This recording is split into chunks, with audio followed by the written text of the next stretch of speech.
ప్రపంచంలో మొట్టమొదటి రాతపూర్వక ప్రకటన అంటే అడ్వర్టైజ్మెంట్ ఎప్పుడు వెలువడిందో తెలుసా?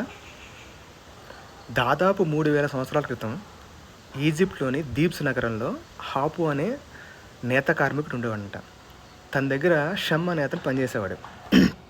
ఒకసారి షమ్ము హాపు చెప్పకుండా పారిపోయి వెళ్ళిపోయాడంట.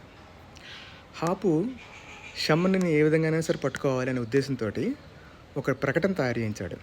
దాంట్లో షమ్ గుర్తులేంటి, ఏ విధంగా కనబడతాడు, గుర్తిస్తే ఎలా ఇన్ఫామ్ చేయాలి, తిరిగి తీసుకొచ్చిన వాళ్ళకి ఏ బహుమతి ఇవ్వబడును అనేది క్లియర్గా రాసి కింద తన వ్యాపారానికి సంబంధించిన ప్రకటన రాశాడు.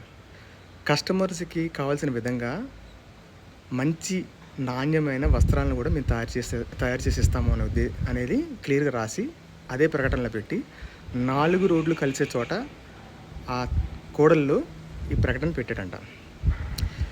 ఇది ఎంతవరకు జరిగిందో లేదో తెలియదు, కానీ ఇప్పటి వరకు కన్ఫర్మ్ లేదు. బట్ ఈ కథ మాత్రం చాలా ప్రాచుర్యంలో ఉన్నది. ఇది ఎందుకు చెప్తున్నానంటే, అన్ని వేల సంవత్సరాల క్రితమే వ్యాపారస్తుడికి వ్యాపారాన్ని ప్రజల వద్దకే తీసుకెళ్ళాలి అనేది క్లియర్గా ఈ స్టోరీలో చెప్తా ఉన్నది. అంటే అప్పట్లో డిజిటల్ మీడియా లేదు కాబట్టి ఏ పేపర్ మీద రాసి అడ్వర్టైజ్మెంట్ చేసేవాళ్ళు. ఇప్పుడు డిజిటల్ మీడియా వచ్చింది కాబట్టి ఆ వీడియో యాడ్స్ రూపంలో కానీ వేరే విధంగా కానీ వ్యాపారాన్ని ప్రమోట్ చేసుకుంటున్నారు. అంటే అప్పటి నుంచి కూడా ప్రజల దగ్గరికి వ్యాపారాన్ని తీసుకువెళ్ళాలి అనే అవసరం మాత్రం మారలేదు. సో వ్యాపారానికి ప్రకటనలో ఎంత అవసరం, స్థానిక వ్యాపారస్తులకి వాళ్ళ వ్యాపార ప్రకటనలు వాళ్ళే ఈజీగా తయారు చేసుకోవడానికి పెంచ్ యాప్ని తయారు చేశాము.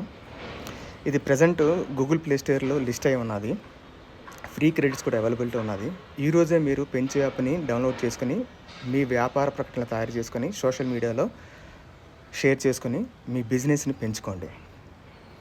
ఈ వీడియో మీకు నచ్చినట్టయితే కనుక మీ తోటి వ్యాపారస్తులు కూడా షేర్ చేయండి. అదేవిధంగా ఇలాంటి విషయాల గురించి ఈ పేజీని ఫాలో చేయండి.